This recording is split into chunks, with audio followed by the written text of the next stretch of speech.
Welcome to the Deep Dive. This is where we take the sources you're curious about and really get into them, pull out the key ideas. Yeah, the goal is always to help you get informed, get the core insights without, getting totally bogged down. Exactly. And today we're looking at an audio clip you sent over. It's someone's personal take connecting the book of Ezekiel, the prophet, with America right now. Mm-hmm. It's a fascinating listen.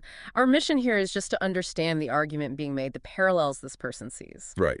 So the speaker, he identifies himself as Steve. And his main point seems to be that the warnings Ezekiel gave to ancient Israel, he sees those echoing really strongly in the U.S. today.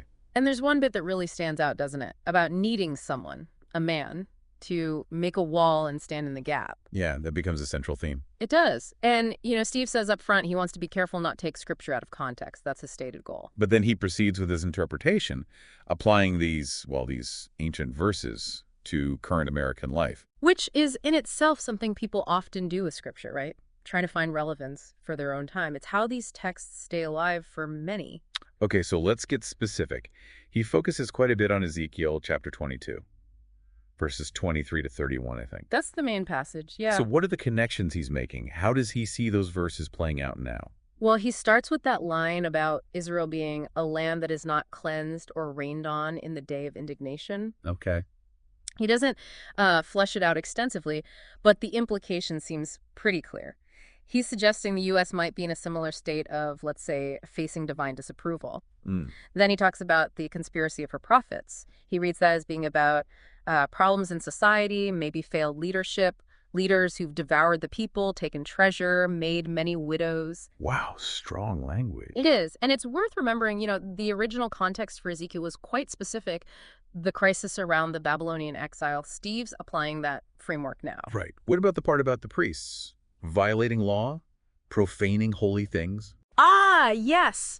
He links that directly to what he sees as a kind of moral slide in America. That's so. He explicitly mentions people calling the unholy things holy and the holy things unholy, sort of a blurring of lines, a shift in values away from what he considers traditional or godly standards. Okay, so perceived moral decline. Right. Got it. And then there's the mention of princes acting like wolves. Exactly. Like wolves tearing the prey, shed blood, destroy people, dishonest gain. He connects that too.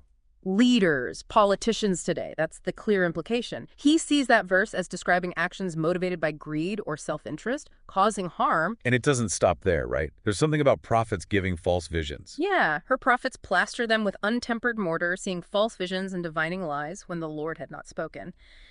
He takes that as analogous to misinformation, deceptive messages, maybe political rhetoric. That isn't truthful. So a breakdown across the board, in his view.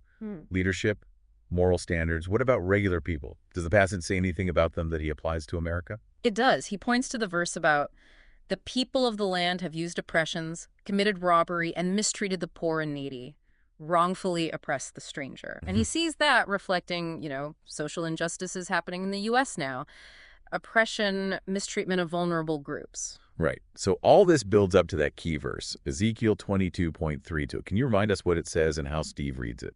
Sure.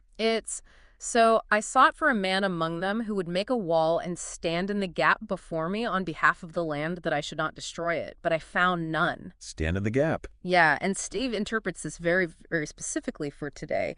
He sees that need for a man who would make a wall and stand in the gap as something directly relevant to America right now. And this is where it gets really specific, politically speaking. Yeah. He connects it to Donald Trump. He does. Directly. He links the wall in Ezekiel to Trump's, signature promise of building a physical border wall. Even though he says it's not political. He emphasizes that, yes. He claims he's setting politics aside and just looking at what he sees as a spiritual parallel in the language, in the concept. So the wall might be more than just physical. And Trump's role is? He suggests, he states his belief that God has raised up this man, meaning Trump, precisely to stand in the gap and build a wall for America.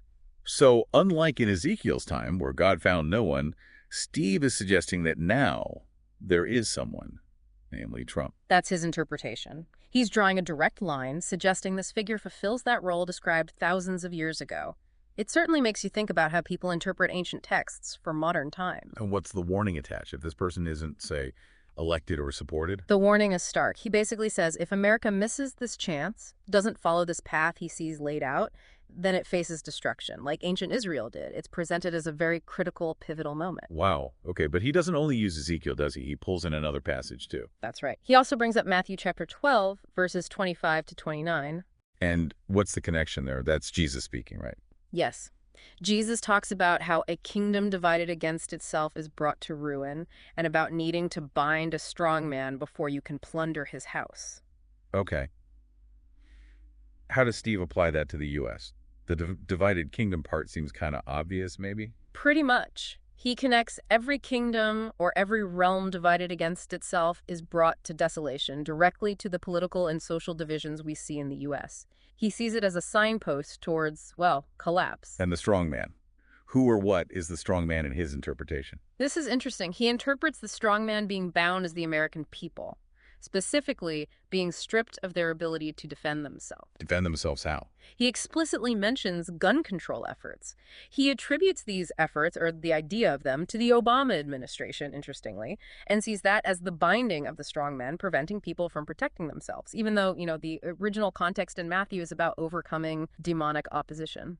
So it's quite a specific contemporary political reading of that metaphor. Very specific, yes. So wrapping it all together, the core message from Steve in this audio is, it's serious warning, yeah. Absolutely.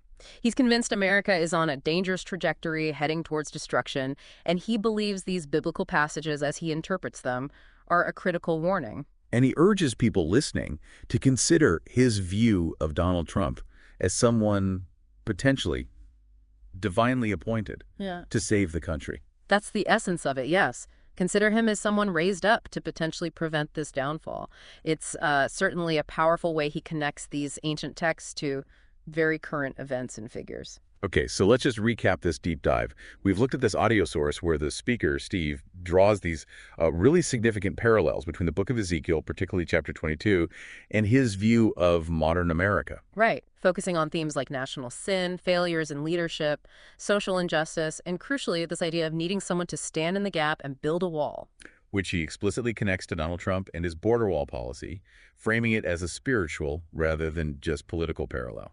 And we also touched on his use of Matthew 12, linking Jesus' words about division and binding a strong man to American political divides and gun control debates. So we've unpacked the key biblical passages he uses, Ezekiel 22, Matthew 12, and explored his unique interpretation connecting them to right now. And it's crucial, as always, for you listening to remember, this has been about understanding one person's interpretation, how they see these ancient texts speaking to today. Exactly. Which brings us to the final thought for you. Hearing Steve's passionate case, hearing the specific verses he highlights, what are your first reactions? How do you see these connections? Or perhaps, what other ways might these ancient words resonate or not resonate in our world today? Yeah, what other interpretations might exist? It's definitely something to think about. We encourage you to keep exploring these ideas and considering all the different angles. Thanks for joining us for this deep dive.